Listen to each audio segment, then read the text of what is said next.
এখন আমি কোনো রকমের কন্ট্রোভার্সিয়াল ভিডিও করতে বসিনি।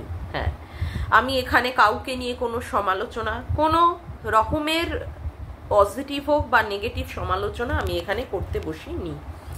তাহলে আমি কি নিয়ে বসেছি? আমি একটা ভীষণ পরিমাণে একটা সেন্সিটিভ ইস্যু নিয়ে আমি এখানটায় কিছু কথা, আমার মূল্যবান কথা আমি এখানটায় বলতে বসেছি। সেটা হচ্ছে সীমাদির লাইভ। হ্যাঁ, সকালবেলায় সীমাদির লাইভটা হয়েছে, যেটা আমি মিস করে গেছি। পরবর্তীকালে আমি দেখতে পেলাম সীমাদির সে কি আর্তনাদ, চোখ দিয়ে মানে চোখ ফেটে বারংবার জল পড়ে যাচ্ছে। কেন? তার স্বামী অর্থাৎ শুভদা প্রচন্ড পরিমাণে অসুস্থ। ভদ্রলোকের মনে হয় হাঁপানির টান আছে বা শ্বাসকষ্ট আছে, এরকম কোনো সমস্যা। তো সারা রাত ধরে সীমাদিরা কেউ ঘুমায়নি, সীমাদির মেয়ে এমনকি শুভদা কেউ ঘুমায়নি। তো সেই ক্ষেত্রে সীমাদি প্রচন্ড পরিমাণে কান্নাকাটি করছে, স্বাভাবিক কথাই। ঘরের বট গাছ হচ্ছে সেই ঘরের স্বামী। বটগাছ যদি হেলে পড়ে তাহলে প্রত্যেকটা মানুষেরই জীবন বিপন্ন হয়ে যায়। কোনো রকমের আনন্দ, কোনো রকমের মজা, হাসি ঠাট্টা কিচ্ছু আসে না। এই সীমাদিকে আমি দেখেছি যখনই লাইভ করে, যখনই ভিডিও করে, কি প্রাণবন্ত, প্রাণোচ্ছল, ঠাট্টা, ইয়ার্কি, মজা, মানে সব সময়। আর এই সীমাদিকে আজকে দেখছি অঝরে কাঁদছে। সত্যি কথা বলতে প্রচন্ড প্রচন্ড প্রচন্ড পরিমাণে খারাপ লাগছে। হ্যাঁ, কারণ এই রকমের সিচুয়েশন আমি নিজেও ভোগ করেছি আমার বাবা চলে যাওয়ার সময়। যে কি অসহায় আমার লেগেছিল সে মানে বলে বোঝানোর মতো না। কি অসহায় যে মানুষটা ঘুরে ফিরে বেরিয়ে আমাদের সঙ্গে তার মানে 4-5 দিন আগে ডাক্তার দেখিয়ে আসলো, সেই মানুষটা হঠাৎ বিছানা নিয়ে নিল। বিছানা থেকে সে উঠতেই পারলো না। বিভিন্ন ডাক্তার অমুক তমুক দেখিয়েও কিছু হলো না।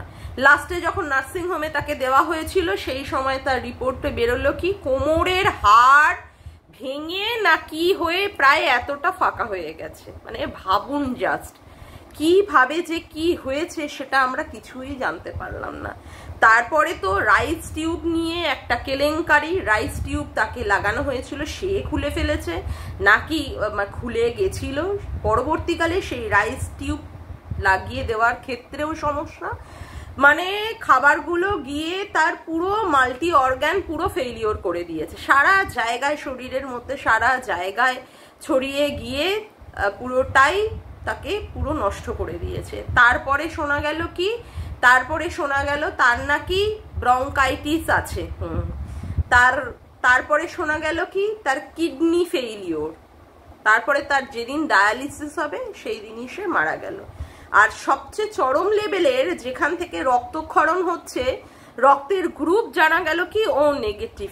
মানে এমন বিপদসংকুল অবস্থার মধ্যে দিয়ে আমরা 2022-এ কাটিয়েছিলাম না, সেই দিনটার কথা মানে সেই দিনগুলোর কথা না মনে পড়লে আজও আমার সেই মানে হাহাকার কান্না, আজও আমার সে কি বিভৎস অবস্থা যায় সে শুধু আমিই জানি।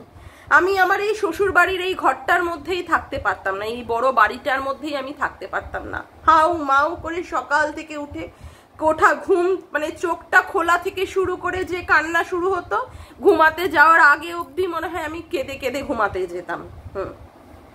তারপরে তো যাই হোক, আমার হাজবেন্ড, আমার শ্বশুর শাশুড়ি আমাকে পাঠিয়ে দিলেন আমার আত্মীয়ের বাড়িতে, যে সেখানে গিয়ে থাক বা অমুক করুক, এরকম পরিস্থিতি।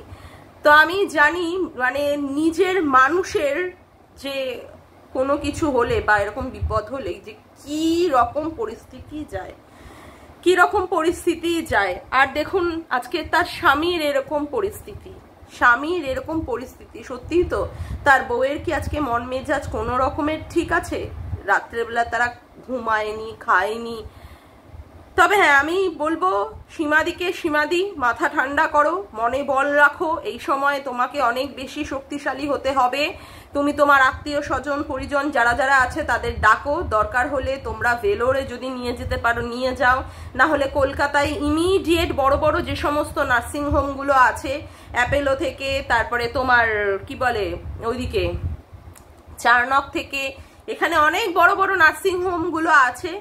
দরকার হলে শুভদার যে সমস্ত মানে মেডিকেল হিস্ট্রি আছে সেই হিস্ট্রি নিয়ে শিগগিরই তোমরা কন্ট্যাক্ট করে এখানে দ্রুত নিয়ে আসার ব্যবস্থা করো। এখানে হাসপাতালগুলো বা নার্সিংহোমগুলো বড় বড় আছে, সেই ক্ষেত্রে তাদের সাথে যোগাযোগ করে অ্যাডমিট করে দেওয়ার চেষ্টা করো, বা তোমরা ইমিডিয়েট তোমরা ব্যাঙ্গালোরে নিয়ে যাও, যেখানে বা চেন্নাই হোক, যেখানেই হোক তোমরা নিয়ে যাওয়ার ব্যবস্থা করো। কারণ যে অবস্থায় মানুষটাকে আমি দেখলাম লাইভের মধ্যে তুমি দেখালে, প্রচণ্ডই খারাপে অবস্থা। আর ওই রকম ভাবে শুধু অক্সিজেন মাস্কটা পরিয়ে রাখলেই হবে না। হ্যাঁ, তবে সীমাদি এটাও বলেছে যে শুভদা প্রচণ্ড পরিমাণে কথা শোনে না, সুস্থ হয়ে গেলে সে আবার তার মানে জীবনযাপন মানে কোনো রুটিনের মধ্যে দিয়ে জীবনযাপন কাটায় না। ঠিকই বুঝতেই পারছি। তো দেখো, স্বামীরা এইরকমই। আমার হাজবেন্ডকে মানে ডাক্তার বলেই দিয়েছে স্মোক করবেন না, অথচ সে দিবা রাত্রি স্মোক করে যাচ্ছে। তারপরে আমার হাজবেন্ডের সুগার রয়েছে, হাই সুগার। তাকে ডাক্তার বলেছে যে কোনো রকমের আম, কলা, তারপরে লিচু, কাঁঠাল খাবে না। আমার হাজবেন্ড খেয়েই যাচ্ছে। কত বারণ করব আর কত মানে রুখবো যে হ্যাঁ তুমি এরকম করো না।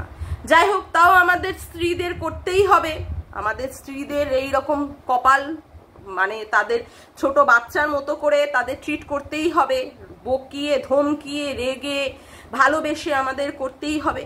তবে হ্যাঁ, আমি সবার কাছে বলবো আজকে শত্রু মিত্র নির্বিশেষে কন্ট্রোভার্সিটা কন্ট্রোভার্সির জায়গায় থাক।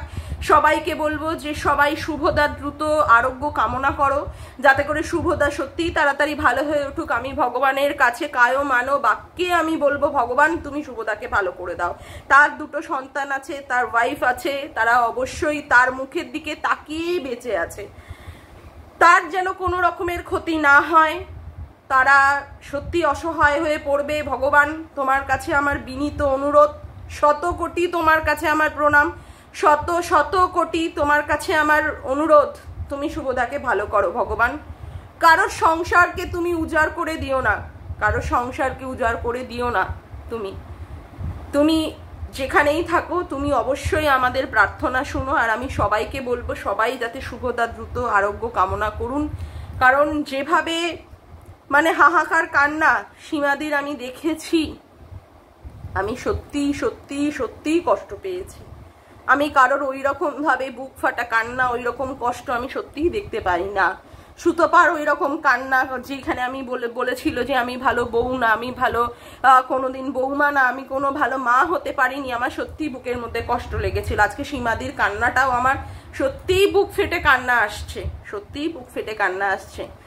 স্বামী বলো, বাড়ির বাবা বলো, বাড়ির গুরুজন বলো, বাড়ির কারোর কিছু হলেই না সত্যি মনের মধ্যে যে কি চলে উথাল পাথাল, পুরো দুনিয়া মনে হয় আলাদা হয়ে যায়, পুরো দুনিয়াটাই আলাদা হয়ে যায়। খাওয়া দাওয়া, ঘুম টুম সব উড়ে যায়, সব উড়ে যায়। এবং আমি সেটা আমার নিজের জীবনের সাথে হয়েছে, আমার হাজবেন্ডেরও এরকম হয়েছে, সবাই জানে আমার হাজবেন্ডেরও এরকম বাইকে অ্যাক্সিডেন্ট হয়েছে। তারপরেও আমার হাজবেন্ডকে আর একবারও এরকম হাসপাতালে নিয়ে টানা টানি, দৌড়া দৌড়ি, সে কি অবস্থা, কোনো নার্সিংহোম ভর্তি নিচ্ছিল না। যাই হোক, তারপরে ইএসআই হাসপাতালে গিয়ে ভর্তি হয় ভোর 3:30 পৌনে 4টে নাগাদ। আবার পরের দিন সকালবেলায় 8:30 9টার মধ্যে পৌঁছানো। তাকে নিয়ে প্রায় 1 সপ্তাহ আমার টানা হাঁচড়া, ডাক্তারদের সাথে কথা বলা, কি হয়েছে, কেন প্রবলেম, কোথায় সমস্যা। তো সত্যি পুরো জীবনটাই পুরো পাগল পাগল লাগে।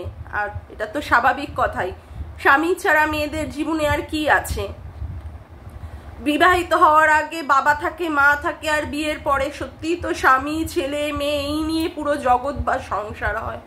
আমি ভগবানকে বলবো, ভগবান নির্দয় হয়েও না, তুমি প্লিজ ভালো করে দাও, সবাইকে তুমি ভালো রাখো, সবার তুমি মঙ্গল কামনা করো, সবার তুমি মঙ্গল করো। এটাই আমার তরফ থেকে আজকের এই একটা ছোট্ট ভিডিও ছিল। সবাইকেই বলবো যে সবাই সীমাদির বরের জন্য প্রার্থনা করো, যেন খুব তাড়াতাড়ি সীমাদির বর ভালো হয়ে ওঠে। যাকে আজকে আমি ইন্ট্রো দিইনি, ইন্ট্রো দেওয়ার মতো মনও আমার নেই, আমারও খুব খারাপ লাগছে।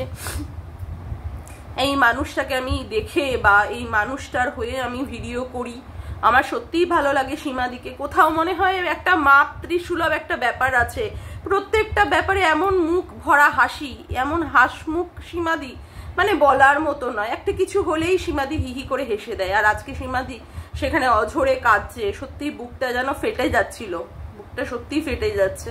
আমার এই ছোট্ট ভিডিওর মাধ্যমে আমি ভগবানের কাছে বারংবার প্রার্থনা জানাচ্ছি, সবাইকেই বলছি প্লিজ প্লিজ প্লিজ তোমরা প্রার্থনা করো। আজকে আর সীমাদিকে নিয়ে কেউ নোংরাভাবে কোনো রকমের কন্ট্রোভার্সি করো না। সীমাদিকে একটু মানে সাহস যোগাও তোমরা, সীমাদির হয়ে একটু ভগবানের কাছে প্রার্থনা করো। যাকে এখনকার মতো ভিডিওটা আমি এখানেই শেষ করলাম। আমার ভিডিওটা যদি তোমাদের ভালো লেগে থাকে তবে অবশ্যই একটি লাইক করো, কমেন্ট করো, শেয়ার করো, চ্যানেলটিকে বেশি বেশি করে সাবস্ক্রাইব করে রেখো, আর অল নোটিফিকেশান বেলটিকে অন করে রেখো এরকম নতুন নতুন ভিডিও পাওয়ার জন্য। আজকের মতো আসি, আবার দেখা হচ্ছে একটি নতুন ভিডিওতে। বাই।